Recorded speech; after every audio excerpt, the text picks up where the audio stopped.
Selamat siang Bapak Ibu tutor yang terhormat.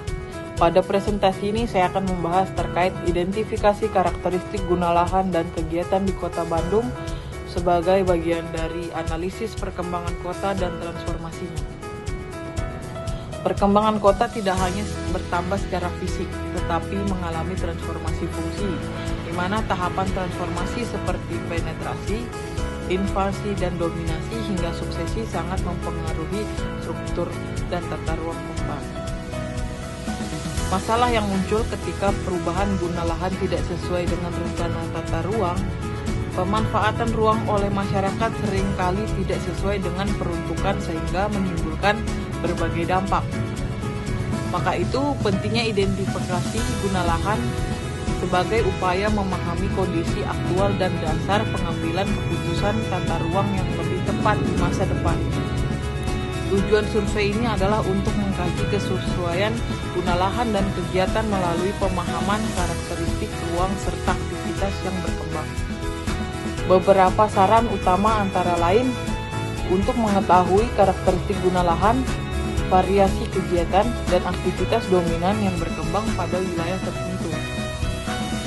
Hasil akhirnya berupa laporan yang dapat digunakan untuk analisis lanjutan dalam tahapan perencanaan kota dan pengendalian pemanfaatan ruang.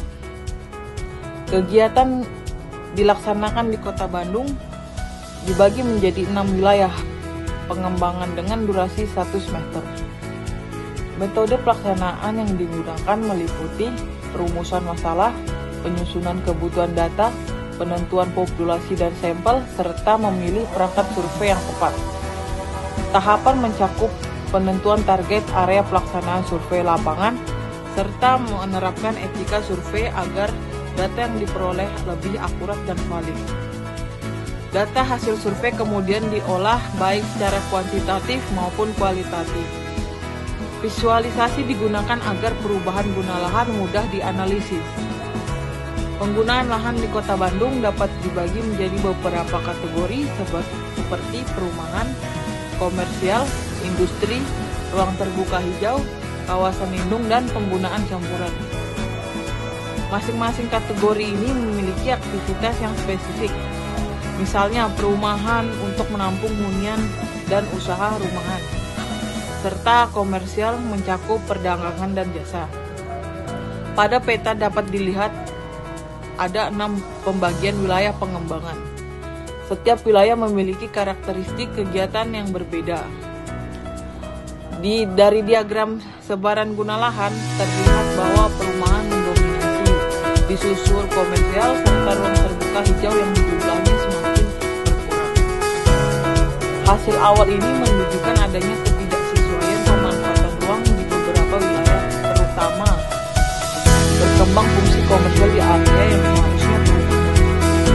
Transformasi ini teridentifikasi melalui tahapan penetrasi sehingga suksesi, di mana fungsi perumahan berubah menjadi komersial atau campuran. Dampak yang muncul meliputi meningkatnya kepadatan, kemacetan, penurunan kualitas lingkungan, serta perubahan struktur ekonomi masyarakat.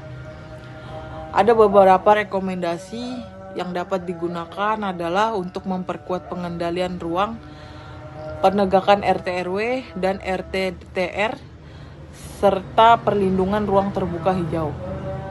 Jadi kesimpulan identifikasi guna lahan sangat penting untuk menjaga keberlanjutan pembangunan kota.